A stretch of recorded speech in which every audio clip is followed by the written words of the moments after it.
I want to thank each one of the task force members that are here today and the others who have agreed to serve.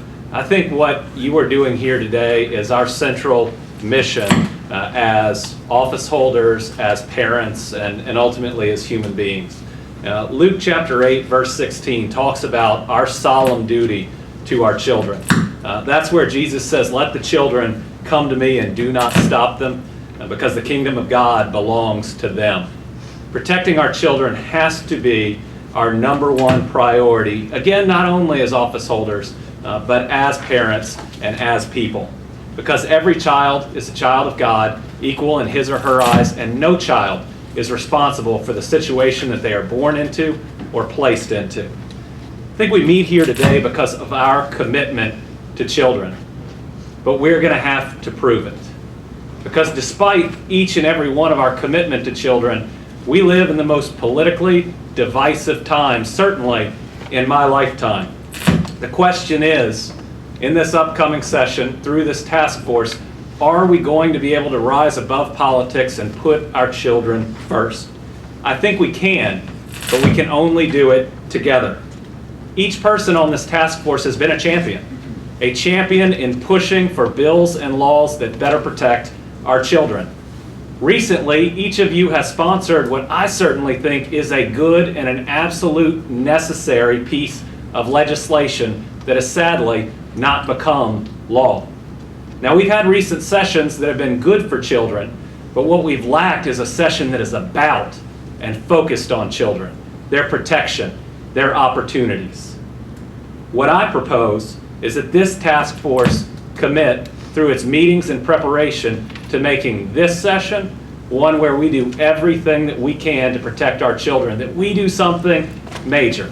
Not a piece of legislation here or a piece of legislation there, but something major that closes all of those known loopholes and that protects our children the way that we, as parents or concerned adults, believe they should be protected.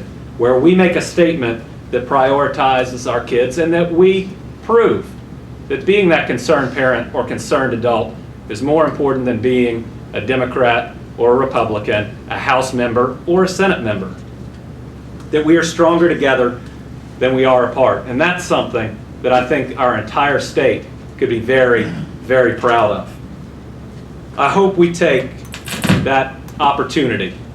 Today, you're going to be presented with a number of issues, potential pieces of legislation that work to protect children everywhere they're at, all of their environments, at home, at school, on the playground, and at summer camp, and attempts to close the loopholes or better protect them following that child through their day.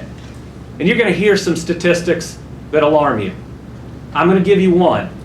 Studies suggest that 1/3 of all people who apply for employment and or volunteering at a summer camp have something that pops up on a background check that suggests that they should not be in charge of children. That is 1/3 of the people applying, and in Kentucky, we don't even check. It's not required. We are putting our children at an unnecessary and an entirely preventable risk. That's something I think that this task force can solve. Virtually all the ideas you are going to hear today have been, at least in part, many of your ideas. Pieces of legislation that were sponsored by you or others and that likely made it through one chamber most of the time, almost unanimously. You're going to hear about ideas today that have been sponsored by Representative Belcher, Representative King, Representative Smart, Senator Adams, Senator Jones, and many other pieces in the upcoming meetings that many others have sponsored. Those are Democrats, Republicans, House members, Senate members. The thing that connects them is that they were good ideas that better protect our children.